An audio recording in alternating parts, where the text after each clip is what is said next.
জুমার রাত, বৃহস্পতিবার সন্ধ্যা থেকে নিয়ে শুক্রবার সন্ধ্যার আগ পর্যন্ত পরিমাণের সবচাইতে বেশি করতে হবে যে আমলটা, সেটা হলো দুরূদ শরীফের আমল। নবী করিম সাল্লাল্লাহু আলাইহি ওয়াসাল্লাম বলেছেন, আকসিরু আলাইয়া মিনাস সালাতি মিন ইয়াউমিল জুমআতি ওয়া লাইলাতিল জুমআহ, তোমরা জুমার দিন এবং জুমার রাতে আমার প্রতি বেশি বেশি দুরূদ পাঠ করবে, দুরূদ প্রেরণ করবে।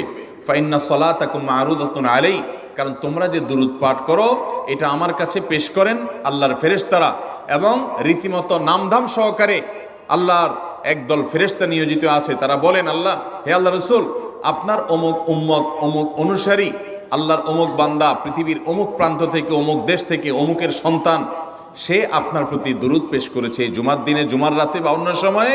এটা নবী করিম সাল্লাল্লাহু আলাইহি ওয়াসাল্লামের কাছে রিপোর্ট দেওয়া হয় আল্লাহর নিযুক্ত ফেরেশতাদের মাধ্যমে।